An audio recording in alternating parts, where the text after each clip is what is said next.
7h27. Custo de vida, emprego e desemprego, cesta básica, tarifas públicas, salário mínimo. Agora, na Brasil Atual, a análise do DIEESE. Fausto Augusto Júnior, diretor técnico do DIEESE. Oi, Fausto, bom dia.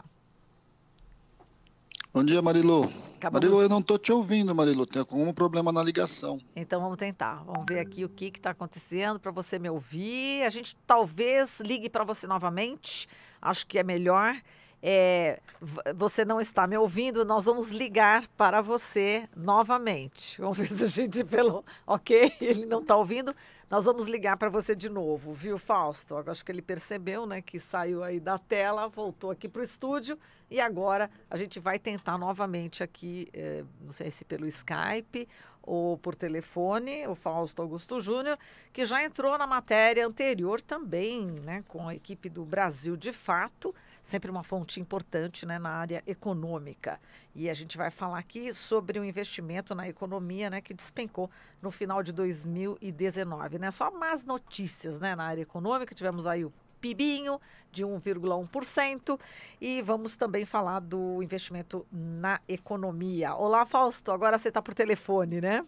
Isso. Agora vamos romper um pouco a história da internet aí. Isso. Então, Fausto, eu estava comentando Bom aqui dia. com os ouvintes, bom dia, que você já foi fonte aqui da reportagem que antecedeu aqui a sua presença aqui no jornal da equipe do Brasil de Fato, e sempre importante uma fonte, né, como você na área econômica. Você viu aí o PIB fechando o ano em 1,1%, né? E esta pauta que a gente tem para hoje, né, contigo, que é o investimento na economia, também despencando no final de 2019, retração de 3,3% no quarto trimestre. Não é isso, Fausto? Então, Marilu, é bem interessante a gente olhar um pouquinho com bastante cuidado o que os números do PIB estão apresentando para a gente. Primeiro que é um número abaixo do governo Temer, né? O governo Temer já foi ruim, 1,3%, e nós estamos agora com o PIB abaixo dos 2 anos do governo Temer. Isso vai indicando que a economia brasileira, como a gente já vinha falando, ela não consegue alcançar o ritmo de crescimento necessário para a população. Agora, por que o PIB não cresce, né? O que aconteceu, o que os analistas econômicos em geral, principalmente do mercado, erraram? Primeiro que a gente tem um problema grave ali do ponto de vista da taxa do emprego. A demanda das famílias, o consumo das famílias não cresce. Não cresce por quê? Porque não tem renda de um lado e de outro porque você tem, a geração de emprego que você tem é uma geração baseada no mercado informal. E o mercado informal tem uma baixa produtividade, uma baixa renda e efetivamente não puxa o consumo geral das famílias. Isso de um lado. De outro lado, a gente também viu o governo federal se retirar da economia. Nós tivemos uma queda de investimento do governo de 0,4%. Quer dizer, enquanto o PIB cresceu 1,1%, o investimento do governo foi negativo. Então, acho que esse é um outro dado importante, que a ideia de que o governo tem que sair da economia está mostrando que isso não funciona muito bem. Nós precisamos rever um pouco esse olhar.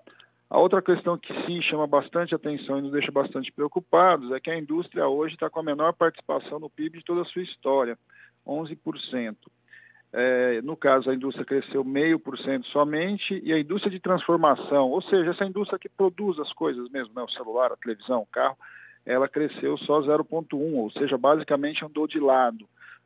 Nós estamos com uma indústria relativamente parada e aí ficamos muito ao sabor das commodities. Como as exportações não ajudaram muito, e aí tem vários indicadores, seja por causa do mercado internacional, Argentina e etc., mas também por causa de fenômenos como Brumadinho, como o acidente que a gente viu lá, o absurdo que a gente assistiu em Brumadinho, que jogou as nossas exportações também de minério para baixo, indicaram e jogaram o PIB para baixo. Então, acho que isso é um dado para a gente pensar um pouquinho. A economia brasileira é muito grande para a gente ficar dependendo basicamente de commodities, exportação de grãos, de agropecuária e setor de mineração, e aí nós estamos pagando o preço por isso. O investimento não cresce em grande medida porque as expectativas não são boas. Não adianta o economista A, B ou C dizer que o PIB vai crescer X, Y ou Z. Né? O que de fato mobiliza as pessoas a investir é a possibilidade de efetivar o seu investimento. As pessoas precisam comprar aquilo que está sendo produzido. Se não há investimento, se não há consumo, dificilmente o empresário vai colocar o seu recurso na frente, vai botar o seu dinheiro para investir em alguma coisa produtiva que de repente ele compra uma máquina e a máquina fica parada. Esse é o dado que a gente está vivendo hoje. Então, a questão do investimento passa pela confiança, não só pela confiança econômica, mas também pela confiança política, que o governo não tem ajudado recentemente. A construção civil, por exemplo, né, Fausto, que poderia também puxar aí o emprego, também teve retração significativa, com 2,5% no quarto trimestre, né? O que a gente assistiu também tem muito a ver com um pouco esse final de ano, que foi muito pior do que se imaginava, né? E o final de ano foi muito ruim por uma série de indicadores, uma série de apostas que o governo tinha e não deu certo. O governo esperava chegar em investimento internacional, não chegou. O governo esperava que o impacto do FGTS, dada a liberação dos R$ 500, fosse o mesmo impacto do que aconteceu no governo Temer, isso não foi verdade. E aí você teve um final de ano muito aquém do que se esperava do ponto de vista econômico. E isso puxou tudo para baixo. O que a gente está assistindo é que existe uma crença que simplesmente abaixar a taxa de juros e aumentar o câmbio vai levar ao investimento, vai levar ao crescimento econômico.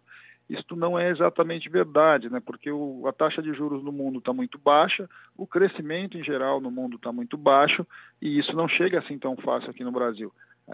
Nós temos que assistir um pouco como vai ser as movimentações do Banco Central agora, porque agora esses números vão fazer um babalbúrdia ali no governo, todo mundo vai querer saber por que o PIB cresceu menos do que o Guedes prometia. E a gente está dizendo que se o Estado não vier, não articular a economia, não se colocar enquanto um ator importante nesse processo de crescimento, a gente vai continuar com um PIB muito menor.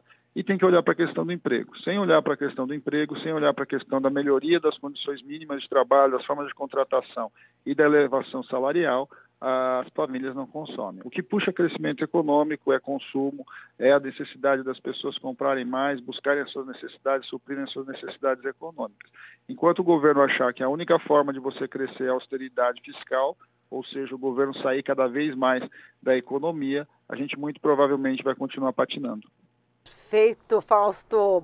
Maravilha aqui o seu comentário. A gente agradece aqui a sua participação, Fausto. E até amanhã, hein? Amanhã a gente tem uma fala do Dia das Mulheres, né? Então a gente vai conversar um pouquinho com a Patrícia, que está na pesquisa aí para mostrar um pouco como é que está essa desigualdade entre homens e mulheres no mercado de trabalho. Muito bem, tá perfeito. A gente vai falar com a Patrícia, então. Bem pensado, Fausto. Muito obrigada, então até segunda. Um grande abraço. Até segunda, Até Manu. mais. Um Tchau, abraço. tchau. Tchau. Falamos aqui com o Fausto Augusto Júnior, diretor técnico do Diese.